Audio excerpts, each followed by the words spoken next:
Oi, gente, bom dia novamente. Muito bem-vindos, bem-vindas, bem-vindes ao Mural da Manhã, o nosso programa de entrevistas nacionais, locais e internacionais. E antes de eu trazer aqui Flávio Carvalho, que já está nos bastidores, vamos com o dia como hoje.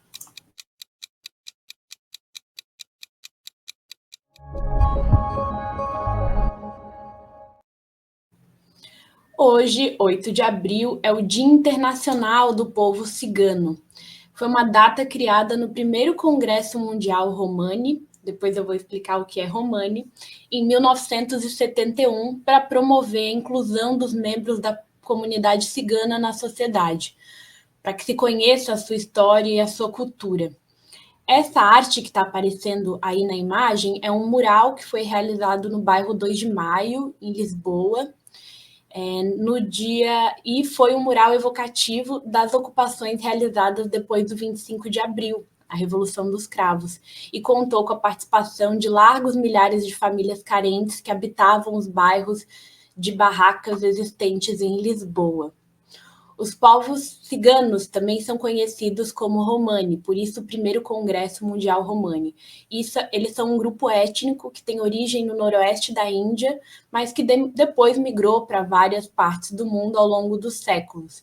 E eles têm uma cultura, língua e tradição e um estilo de vida nômade. A língua romani pertence ao ramo indo-iraniano da família linguística indo-europeia. E o termo cigano frequentemente é usado de uma forma genérica, mas ele se refere a esses diversos grupos étnicos que compartilham uma origem comum. Mas dentro tem vários subgrupos, né, dentro da comunidade cigana, cada um com a sua própria identidade cultural e linguística.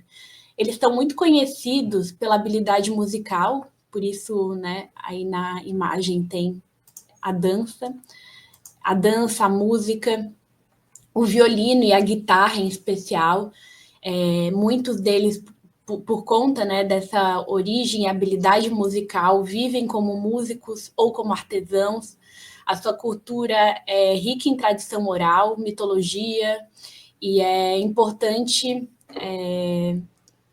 trazer, né, então, essa questão artística da comunidade cigana.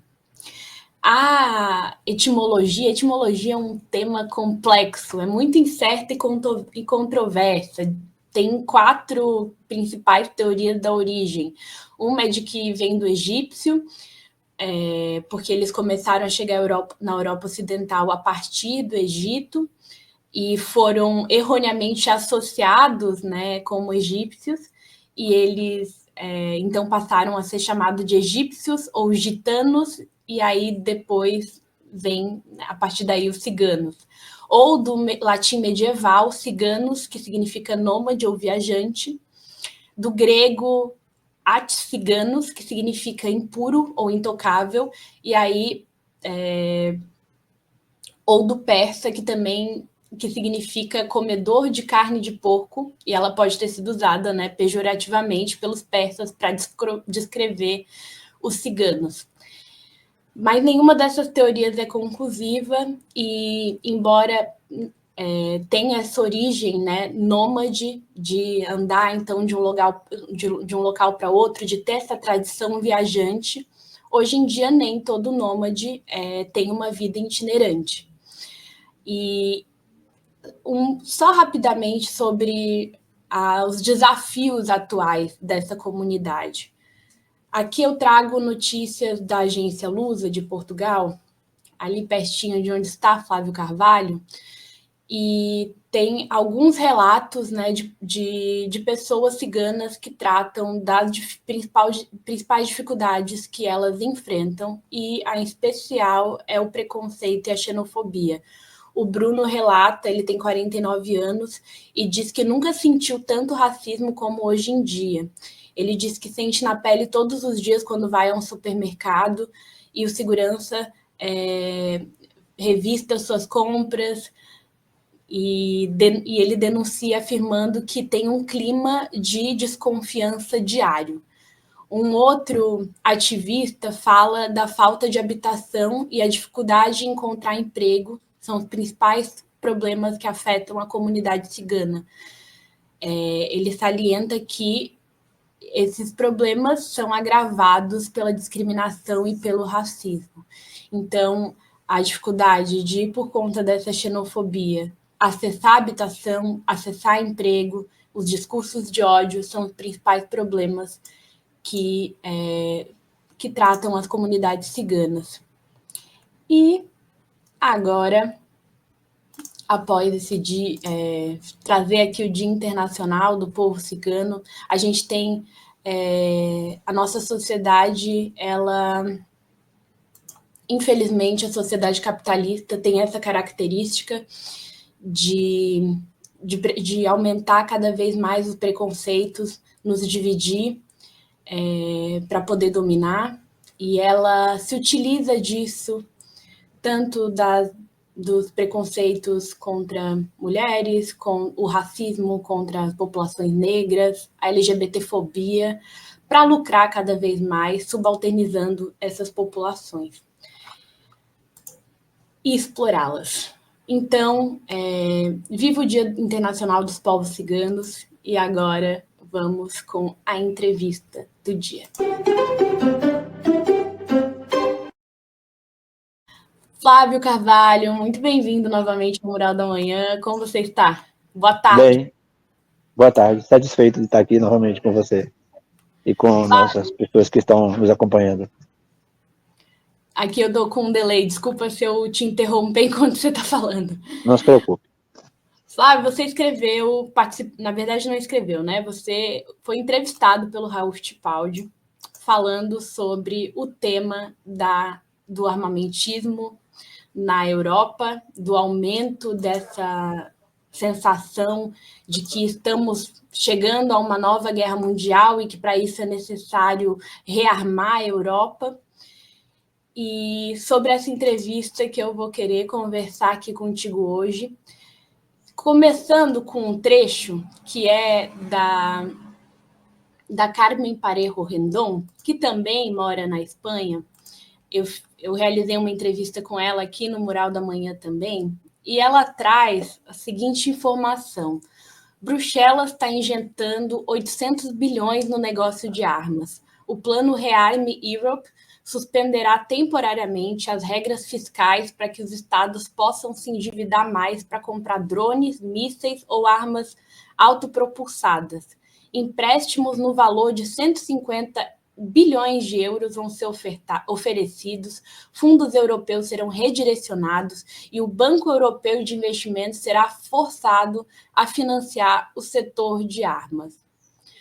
Parece que a Europa quer condenar mais uma vez a sua população à guerra. Qual que é o interesse real desses dirigentes? Por que fabricam essa ideia, essa narrativa de medo contra a guerra?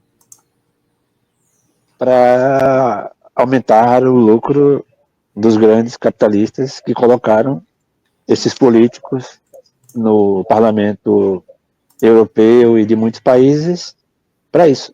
Os políticos seguem europeus, como no Brasil e como no mundo, seguem sendo a maioria da classe política dominante, predominantemente de direita ou de ultradireita, segue sendo financiado pelos grandes empresários capitalistas, que depois cobra desses políticos que façam políticas que gerem mais lucros, como é da essência fundamental do DNA do capitalismo.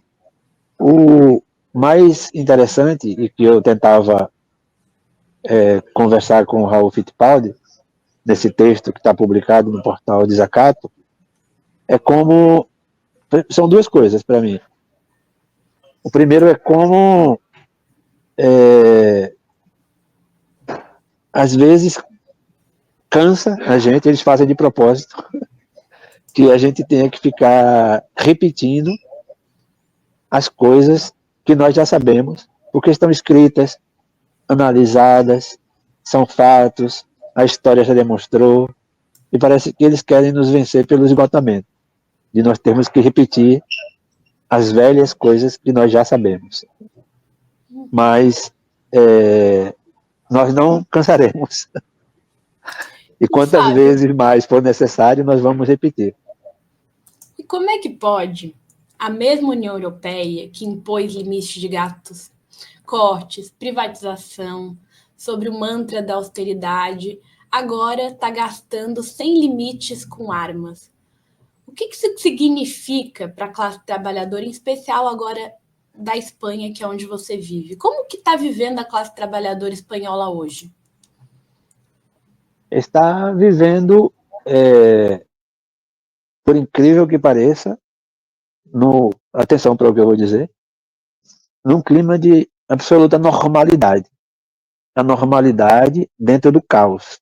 Essa foi a expressão do secretário de Defesa norte-americano, trumpista, que falou que, aquela frase dele que ele falou no dia da posse, ele disse: nós vamos criar a nova ordem mundial, essa vai ser o novo normal do mundo, e ele utilizou a palavra caos. O caos está instalado de uma forma que pareça normal. As pessoas estão convivendo aqui, eu estou vendo as pessoas passeando, tem um casal saindo agora com as malas para fazer uma viagem, o trânsito não está interrompido, a vida segue. Mas a introjeção da palavra guerra no imaginário, no inconsciente ou no subconsciente coletivo, está. Mas o que eu dizia, e insisto, é o quanto nós temos a função de gritar e dizer: para, nós não aceitamos esse novo normal. Nós não aceitamos que Sofia esteja fazendo uma pergunta para Flávio e as pessoas que estão assistindo a gente, como se isso fosse uma coisa já incrustada, como se a gente desse por feito. É assim, porque é exatamente isso, é essa intencionalidade do capitalismo guerreiro, produtivo, bélico, é isso que eles querem, que as pessoas aceitem isso como normal. É assim, é cíclico, faz parte da essência da sociedade em que vivemos. Então, o lucro para as empresas vai ser dado com o aval dos governos, as direitas e os supostos governos de esquerda. Aqui, por exemplo, na Espanha, o Partido Socialista se reuniu com o Partido Popular, são eles que governam faz 3 décadas a Espanha, se alternam e disseram: olha, estamos brigando por outras coisas, vamos nos colocar de acordo sobre isso, que é preciso dar mais dinheiro para a indústria da guerra? E eles disseram hoje que sim. Estamos de acordo, Pedro Sanches. Eu sou o Partido Popular de Direita, estamos juntos. Hashtag estamos juntos. Vamos dar mais dinheiro para a indústria bélica. E vamos continuar fazendo com que as pessoas tenham medo, porque a indústria da guerra vai junto com a indústria do medo, né? Para que a gente consiga mais financiamento para as empresas capitalistas. Claro que tem outras coisas de fundo. Então, a primeira coisa que eu queria dizer é isso. É incrível como a história, já dizia o velho Marx, ela se repete como tragédia ou como farsa. Quando não é a tragédia, eles inventam a tragédia para que ela aconteça. E aí aquela música do Bob Dylan que dizia destruir para construir. Tem uma música chamada Senhores da Guerra, do Bob Dylan, que ela faz o resumo do que eu estou falando aqui, que é destruir, to build, to destroy. To build, to destroy. Destruir e construir. E isso alimenta uma roda que vai drenando o dinheiro da classe trabalhadora, iludida e com medo, votando nessas pessoas para sugar o dinheiro delas para os bolsos grandes de sempre. Esse é, infelizmente, o resumo da ópera e a situação que nós estamos vivendo aqui na Europa. E como que se introjeta essa ideia de uma guerra iminente? Se introjeta, sobretudo, queria aproveitar para saudar o jornalismo de qualidade, porque nós comemoramos essa semana o Dia do Jornalista aí no Brasil, né? E isso se dá, sobretudo, através dos meios de comunicação. Nós não fazemos parte desses grandes conglomerados de mídia, mas é a partir daí. É a partir da publicidade, da comunicação social, do marketing, tudo que associar nesse momento, né, a essa indústria, a esse sentimento coletivo que tenta ser universal aqui, tudo isso tem um efeito imediato. As pessoas estão vendo os jornais falando da venda de bunkers, né? Aqueles asilos, aqueles refúgios antiaéreos que existiam nas anteriores guerras. Mas, Sofia, o impressionante é como é uma, é uma cópia mal feita de tudo que já passou, de tudo que nós vivemos. Mas, é claro, eu não vou ficar somente falando de repetições. Tem sutilezas, tem novidades. Que impactos isso tem, por exemplo, com o que está acontecendo na Palestina? Já que Israel, o Estado de Israel, o minúsculo Estado de Israel, é um Estado dos mais potentes fornecedores de patentes de tecnologia bélica para o mundo. Então, por que Trump diz: eu não vou dar dinheiro para você, Zelensky, agora? Porque nós já demos muito dinheiro, nós queremos fazer de outra forma. Por que estão dizendo para Netanyahu? De outras formas. E que outras formas é essa? Como é que ele vai dar dinheiro para justificar o genocídio que está sendo transmitido ao vivo na Palestina? Ele vai fazer com que governos paguem royalties de patentes da indústria bélica mais potente de um país minúsculo e miserável no mundo, que é o Estado de Israel, vai lucrar muito com isso. E vai ter o apoio aquele que precisa econômico para continuar matando, assassinando as crianças na Palestina a cada dia, como se isso fosse normal. Então, claro que tem essas nuances, tem essas novidades, tem essa permissividade dos governos, inclusive governos supostamente de esquerda ou governos vacilantes que entram nesse jogo. Claro que tem esses, mas a essência é do que está dito por Engels em 1848, antes da Primeira Guerra. É tudo copiado e calcado dos manuais. Os comunistas, eles estão com a palavra nesse momento porque é algo que eles vêm dizendo há anos, anos, anos. Né? O que é? Em que sistema, em que meio nós estamos metidos nisso? Por que nós estamos discutindo isso agora? Nas mesmas bases, claro, com as novidades atuais, do que se fez na Primeira e na Segunda Guerra Mundial. É cópia, Sofia. Cópia, infelizmente, mal feita. Sim. Falando em guerra... eu tô aqui. Falando em guerra, Flávio, a pergunta do programa de hoje: é possível uma nova guerra mundial?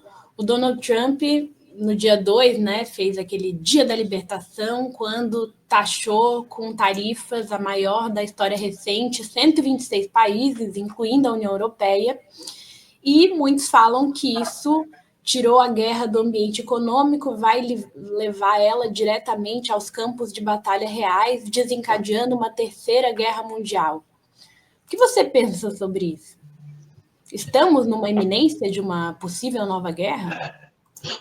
Essa pergunta ela é uma armadilha para anarquistas e comunistas. Por quê? Mas temos que enfrentar. Eu concordo com você. Por quê? Porque ela nos força a dois tipos de resposta. Primeiro, a nós sermos negacionistas de algo que realmente existe. Por que nós seríamos negacionistas? Porque nós não queremos contribuir para a indústria do medo. Eu não quero dizer sim, é possível que amanhã se deflagre uma nova guerra deles. Porque até o nome está errado, né? Primeira Guerra, Segunda Guerra Mundial, não. Segunda Guerra deles. Não nos envolvam o eixo sul, não envolvam os países africanos, não envolvam os países orientais, porque isso é coisa de vocês. Tudo bem que tem repercussões para nós, mas não é guerra mundial, é guerra de vocês. É guerra do mundo capitalista, né, dos impérios daqui e dali.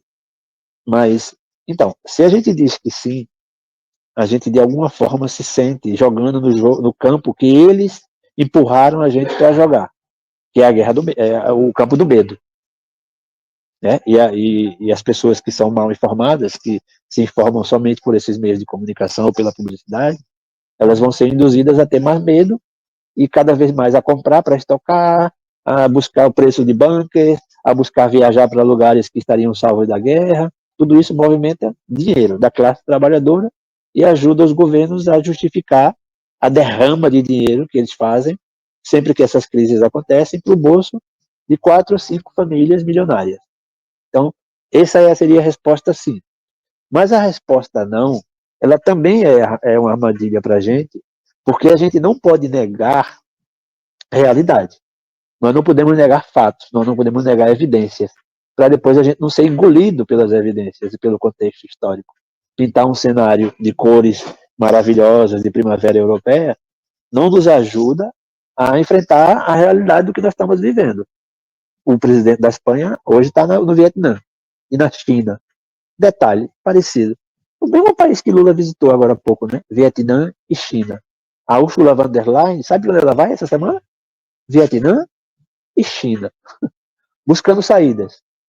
Então, eu posso obviar, eu sou louco ou besta de dizer que isso não está acontecendo, que o mundo não está se rearmando, que tem um fascista assumido na Casa Branca agora e que isso tem repercussão na política brasileira, que as pessoas, os fascistas, os ratos do esgoto fascista brasileiro estão ressurgindo dos seus próprios esgotos para dizer, ai, agora nós temos o do boné azul lá nos Estados Unidos que pode nos ajudar para a gente dar golpe de Estado aqui no Brasil novamente. Claro que isso tem. Então, essa resposta, como você mesmo viu, ela pode ser dada nos dois sentidos. Sim, há um clima. E negar clima é a pior coisa para quem está fazendo análise política. Esse clima existe. E não seremos nós a jogar nesse campo, de jogar esse clima para cima deles. Porque a guerra é o que está acontecendo todos os dias com a classe trabalhadora, com o povo cigano. É a guerra que está acontecendo com as pessoas afrodescendentes no Brasil e no mundo que estão sendo assassinadas a cada dia. A cada dia. Sem aquele velho conceito de guerra, de Estado armado, exército armado contra exército armado. Por exemplo, guerra não é o que está acontecendo na Palestina. A Palestina não tem um exército armado lutando contra Israel. É um absurdo falar de guerra quando a Rede Globo diz que a guerra na Palestina. Não tem guerra na Palestina. O que tem na Palestina é um genocídio, um massacre, uma política deliberada de extermínio. Não existe guerra de arma atômica contra Badoc, pedra. Uma criança de 13 anos jogando pedra, de tanta raiva de ver os irmãos todos dela assassinados, jogando uma pedra no tanque de guerra do Estado de Israel sionista, nazi-fascista. Isso não é uma guerra. Guerra diz que a gente está tentando aqui elucidar todas essas contradições para falar das manchetes dos jornais e da entrevista que eu fiz para o nosso queridíssimo Raul essa semana no Portal do Desacato. Está lá para vocês verem a entrevista. E, Flávio, a opinião pública, pelo que parece, pelo que você falou, está sendo, então, preparada para uma longa guerra. Ou seja, tanto a gente, ao mesmo tempo em que vive um clima de guerra, ela também esse clima vem sendo preparado para que hajam sacrifícios patrióticos, para aceitar que a população vai ter que viver pior para poder defender a Europa. Como que têm respondido os jovens europeus e espanhóis frente a isso? Eles estão dispostos a ir para uma guerra que não é deles, a defender o nacionalismo espanhol, defender a sua pátria? Ou não? Essa foi a última pergunta que o Raul fez na entrevista e que eu fiquei mais pensando nela. Porque falar de juventude espanhola, europeia hoje, tem a ver com falar isso sim, baseado em indicadores estatísticos, bem objetivos. Eu não tenho os números todos, evidentemente, introjetados, mas eu sei que existe um crescimento exponencial, sobretudo entre a juventude masculina, né? Uma juventude incel, aquela expressão norte-americana para dizer que são jovens que estão cada vez mais misóginos, né? Com atitudes cada vez mais patriarcais, né? E evidentemente patriarcado, violência, isso é uma coisa que vai associada.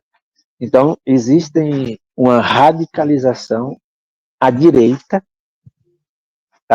né? Com tendências neofascistas, em geral, exponencialmente, é uma preocupação, das análises sociológicas e das análises políticas, numa Espanha de hoje, por exemplo, né? É uma preocupação. Ainda não é uma coisa de nada que deveria ser desesperador, nada que deveria alimentar mais o sensacionalismo de extrema direita que vem de jornais em cima da indústria do medo. Nada que chega a esse ponto. Por exemplo, seria muito mais interessante agora que esses grandes meios de comunicação estivessem falando dessas coisas que eu estava falando antes, que eles não querem falar. Da discriminação, do racismo, do feminicídio. Essas são as guerras que deveriam estar pautadas na sociedade europeia hoje. Mas eles alimentam a um outro tipo de guerra.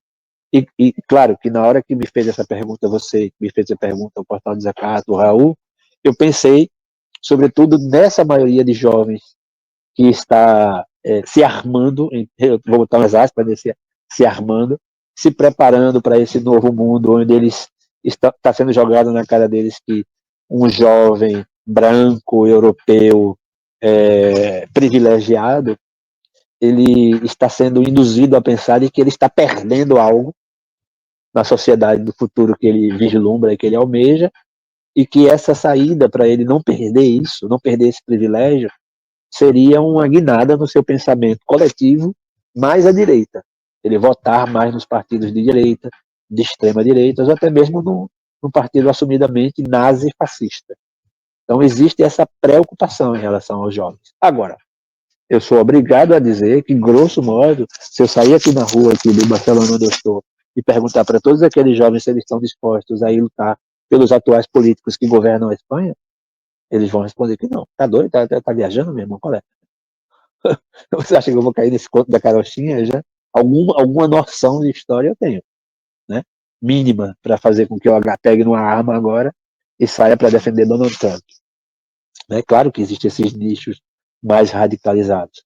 Agora, isso responde a você, como tudo que eu estou tentando fazer nessa entrevista, com um sim e com um não ao mesmo tempo, com muito matiz e ponderação, porque é uma análise assim, bem realista dos fatos e do que eu particularmente não somente vivencio como pessoa, porque eu tenho um lugar de fala privilegiado também, e é preciso destacar isso, mas do que eu estou tentando aqui trazer para os brasileiros que estão nos escutando sobre sensação e percepção geral do que está acontecendo aqui no lugar onde eu vivo, que é Barcelona, Catalunha, Espanha e União Europeia. Fábio, a gente vai fazer um breve intervalo para trazer os nossos apoiadores e a gente já retorna com a entrevista. Este programa é apresentado graças aos nossos apoiadores culturais. Sintraceb, FESESC, Sind Saúde Santa Catarina, Sinjusc, Sinergia, Sintracem, Sinasef, Seção Sindical IPSC, Sindprev Santa Catarina, Sintesp, Stiel. Seja um apoiador cultural. Ligue para 499-8808-5438.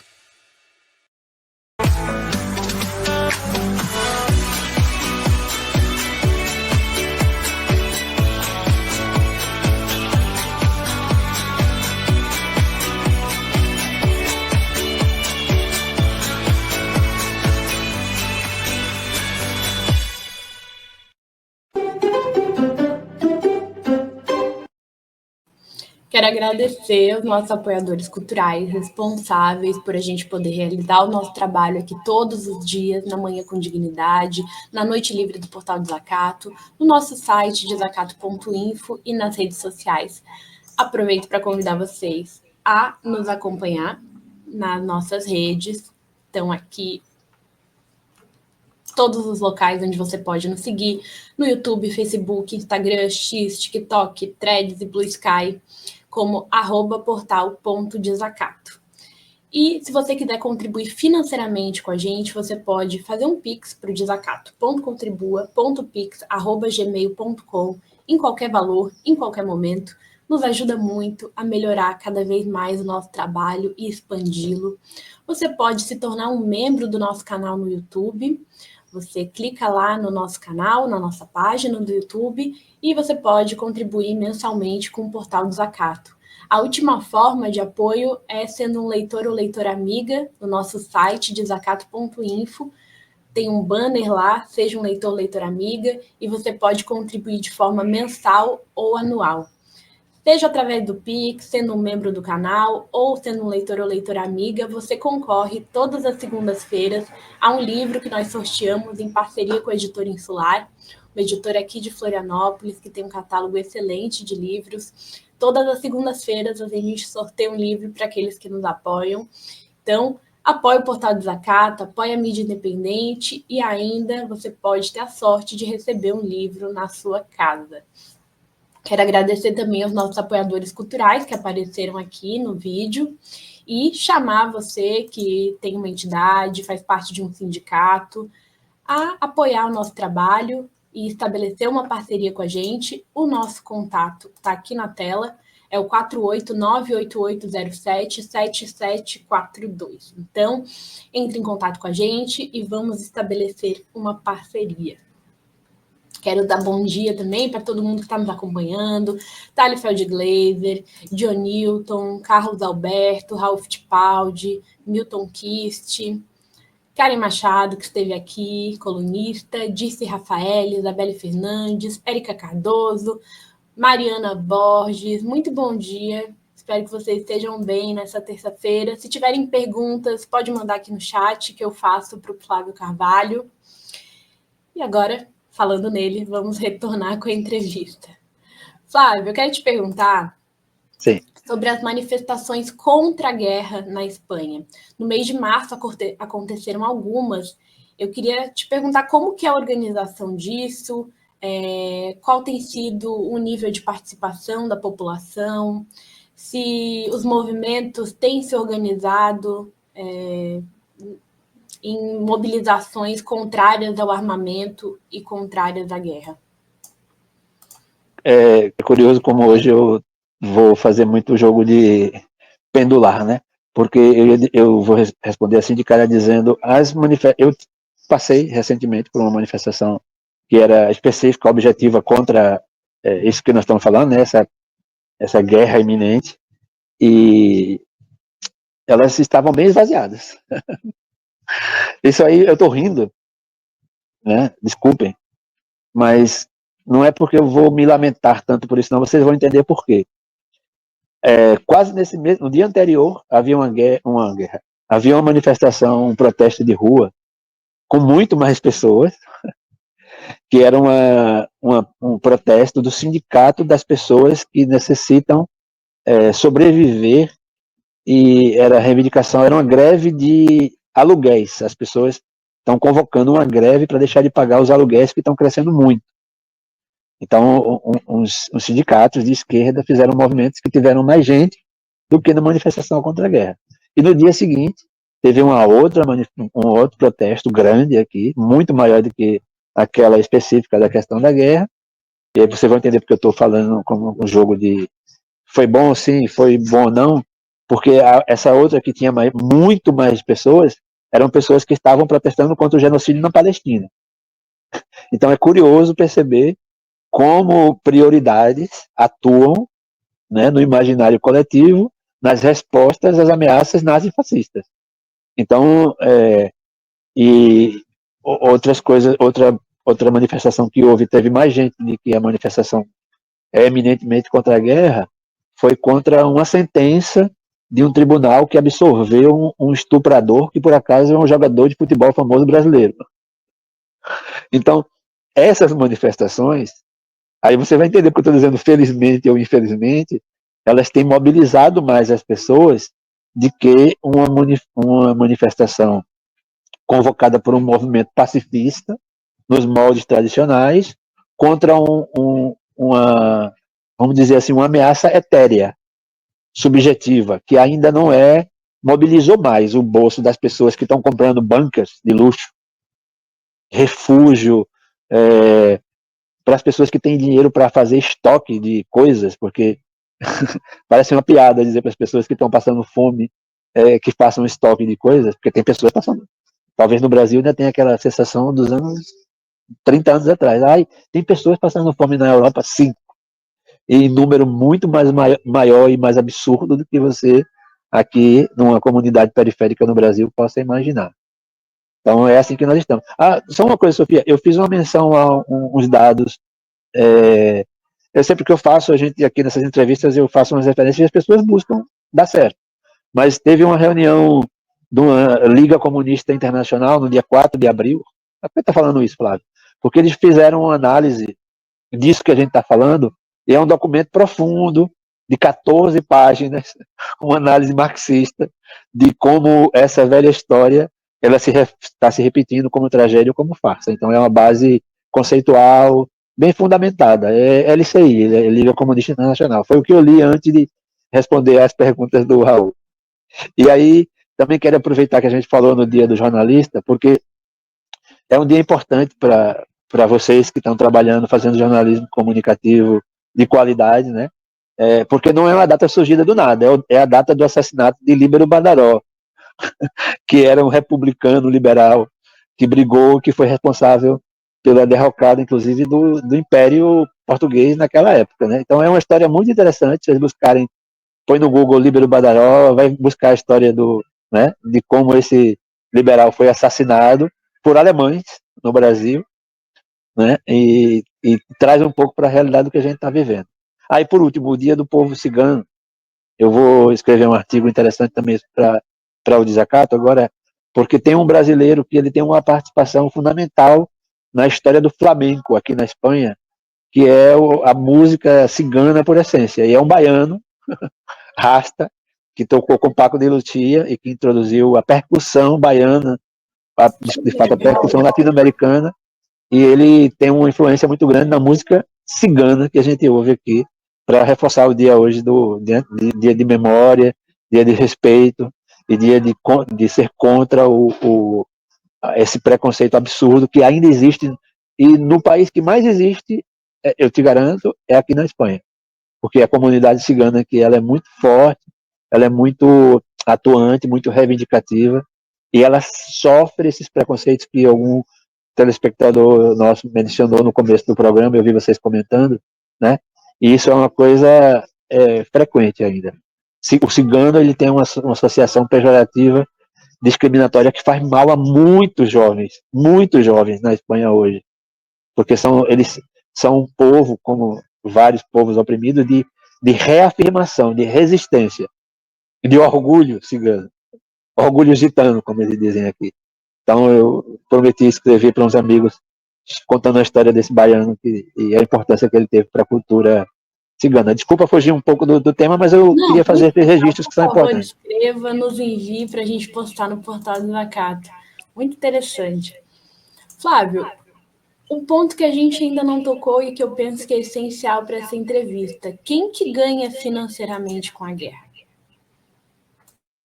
Olha, quem mais vai ganhar exponencialmente, isso eu tive muito cuidado de buscar esse dado agora antes de vir sentar aqui para conversar com vocês, é bom falar com propriedade, né? Dá até mais conforto na hora de falar. Quem vai ganhar muito exponencialmente é o Estado de Israel. É o sionismo nazi-fascista. Porque na Europa, né? Aliás, brasileiras e brasileiros em geral, vamos ficar atento para como seguem as relações públicas e privadas do nosso país na compra, no financiamento do genocídio palestino. Tá? Porque Israel eles ganham tanto dinheiro que eles fazem questão de se esconder debaixo desse esgoto, né? De como eles foram e seguem sendo campo de prova, né? De como matar crianças de forma mais antes era silenciosa, agora eles estão descarados, cada vez mais descarados. Agora eles estão contando com a insensibilidade do mundo em relação a isso. Mas o que eu vi agora recentemente é que proporcionalmente, porque uma coisa é você vender um tanque de guerra, né? E aí se Lula amanhã quiser vender avião da Embraer para Netanyahu, ele terá sérios problemas.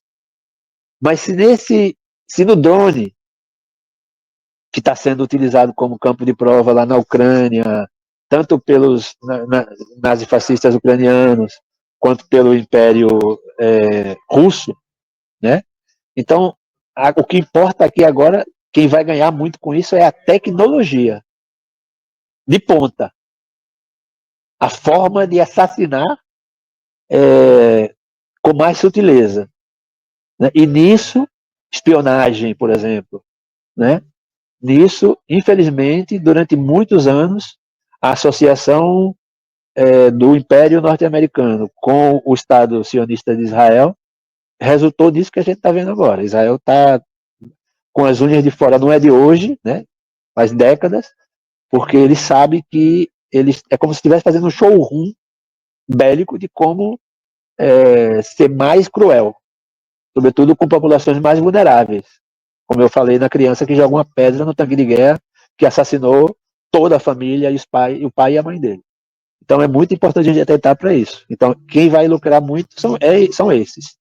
Mas a outra coisa é como a indústria bélica, ela que tem a história do washing, né? Ela se lava muito, ela se reveste de sutilezas. A Taurus é uma empresa de armamento. A Taurus é sinônimo de revólver no Brasil, né? Pois a Taurus está fazendo convênio agora não diretamente com o Estado de Israel. Ela fez uma venda agora de tecnologia para países europeus, mas que de alguma forma isso triangula, isso chega nos conflitos que a gente não está percebendo, como por exemplo Ruanda, como por exemplo o que está sendo utilizado, o que isso vai ter, o que a venda dessas armas. A Espanha, por exemplo, ela é assumida. O Pedro Sánchez ele vende mais para Israel, ele permite mais que se vende para Israel. Permite quer dizer público, né? Compras públicas e compras privadas, né? Que é isso que a gente tem que estar muito atento para os países latino-americanos e para o Brasil, né? Mas essas empresas e essas famílias, elas estão... E o grande exemplo é o maior multimilionário mundial, que está lá sentado como o cachorro no capacho lá do Donald Trump, que é o Elon Musk, e o quanto a empresa dele, né, se apropria de tecnologia pública, da NASA e tudo mais, para seguir alimentando o bolso de uma família, uma pessoa, né? Então, ela é uma indústria muito concentrada, em poucas mãos, de poucas famílias, né? Tem família que está vendendo arma desde que vende arma para Hitler, aqui na Espanha, e é a mesma família, né? Mas como eles se preocupam de lavar essa imagem, né? Não querem aparecer. Mas aí vem o nazifascista sionista e escancara e diz, não tenha vergonha não. É assim ó, que se mata. Quer ver aqui como eu vou jogar uma bomba de potências nucleares em cima de um hospital que está cheio de criança sofrendo com dor de câncer? Eu jogo agora. Pá, bum. Tá vendo aí como é que você faz? É assim. Não tenham vergonha não, sejam descarados. Chegou a hora do nazifascismo assumido. É o que está dizendo o Donald Trump na nossa cara. Flávio, tem se criado essa ideia apocalíptica, né, de uma guerra. Mas, ao mesmo tempo, você falou que a gente tem vivenciado guerras. O genocídio contra a população palestina, que não é uma guerra, como você muito bem colocou. Acho importante trazer isso aqui para a nossa audiência. Thalifeld Glaser sempre traz no programa do Rio Amar, mas não custa relembrar. E a gente está, de fato, num momento de destruição do planeta em relação a questões ambientais, quase sem volta. A gente vive... as condições da classe trabalhadora mundial estão cada vez piores, e a gente vive num caminho que é socialismo ou a continuação dessa barbárie, porque eu acredito que nós já estamos na barbárie. Então, não é o apocalipse deles para tentar legitimar golpe, mais controle social e mais repressão, mas a gente vive, de fato, em um mundo que está em colapso. O que nós podemos fazer frente a esse mundo em colapso? Eu particularmente tenho recorrido aos clássicos. Poxa, Flávio, podia esperar uma resposta mais moderna, mais contemporânea, mais jovem, mais mais guai, né? Mais interessante. Mas é porque eu estava tentando até assim, eu resumo os grandes debates para uma pessoa que se diz de esquerda ou minimamente progressista hoje, ele é só atualização de velhos debates. Tudo isso que a gente debateu aqui agora, claro que com essas, né, nós levamos vantagem porque nós estamos no futuro, mas se a gente volta, estamos no pré-Segunda Guerra Mundial, a gente pode fazer a mesma análise conceitual metodológica. Capitalismo, o braço armado, a violência como o DNA do nazifascismo. Então, que atualizações nós podemos fazer em relação a isso? Podemos. E aqui que nós estamos, esse é o desafio. Mas quais são? Os fins justificam os meios. Esse é o debate clássico na esquerda mundial. Né? Aliás, como pergunta, hein? Eu não estou nem afirmando. Os fins justificam os meios, que é a discussão entre tática, estratégia, os objetivos comuns. Os tempos, reforma ou revolução. O mundo está se acabando. O que, é que a gente faz? A gente revoluciona agora, a gente vai ficar fazendo reforminhas, pedindo paciência a quem está com a bala apontada para o pescoço. Né? Esse é o outro debate. Né?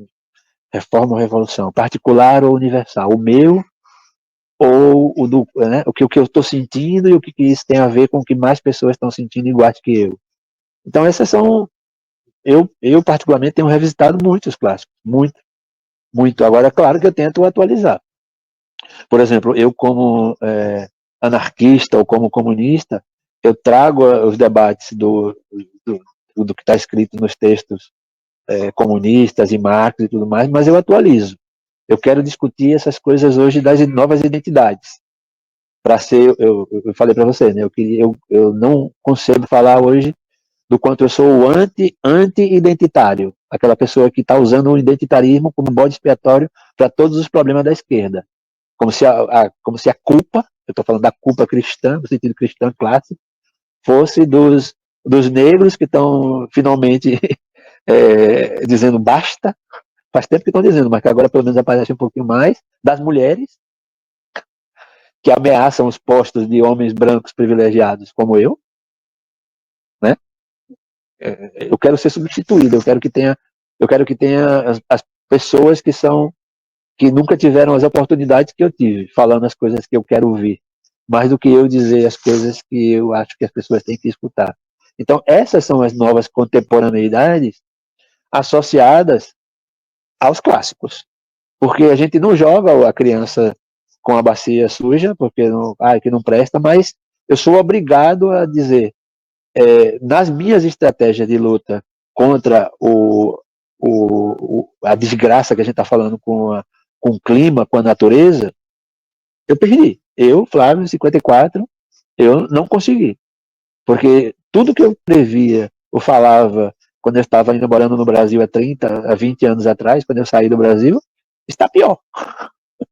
Nós vamos fazer uma conferência do clima com uma grande esperança na Amazônia, no mesmo momento que o meu governo, que eu apoiei, está pela primeira vez intensificando a exploração de petróleo no bioma amazônico, que é uma das coisas que eu vou morrer defendendo. Então, todos esses temas atualizados, todos esses diálogos e a forma, Sofia, como eles se dão, com quais pessoas a gente vai dialogar, com quem a gente vai ter essas conversas, não somente a essência, o conteúdo das conversas, mas de que forma nós vamos ter essas conversas entre nós, para mim é a resposta para tudo que nós estamos tentando decifrar aqui para impulsar esse mundo que a gente quer. Então, eu acho que é muita leitura dos clássicos, né? E a gente se armar de contemporaneidade. A gente tem que compreender muito o quanto eu poderia falar das famílias que alimentam a guerra no mundo e dar os exemplos dos grandes produtores de armamentos europeus ou nos Estados Unidos, ou a Taurus, como eu citei, mas eu tenho que perceber a sutileza do que tem a ver a criança que está sendo, nesse momento, assassinada por um soldado israelense com esse debate que a gente tem. Que tecnologia sutil é essa? Como é que eu vou perceber? Eu sou um jovem que estou escutando essa nossa conversa aqui no Brasil agora, como é que eu percebo a sutileza da contemporaneidade? O quanto algumas coisas estão sendo empurradas para a gente sem que a gente perceba.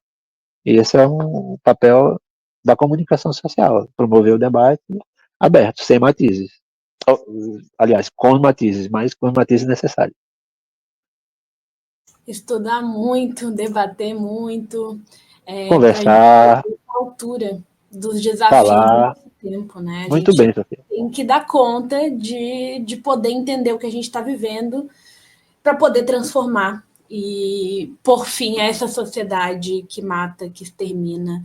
A gente está vendo televisionado um genocídio e extermínio da Palestina, que eu não sei o que vai vir a ser a Palestina até o final desse ano. E a gente, bom, 90% de Rafah está destruído, né?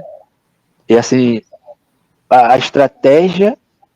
Mas quantas pessoas já não repetiram para você? Quantas vezes você, Sofia, deixa eu fazer uma pergunta para você agora, virar aqui no finalzinho da entrevista. Quantas vezes você não ouviu falar em Goebbels, né? Ultimamente, né? Aquela história de ficar repetindo a mentira daquela se torna verdade.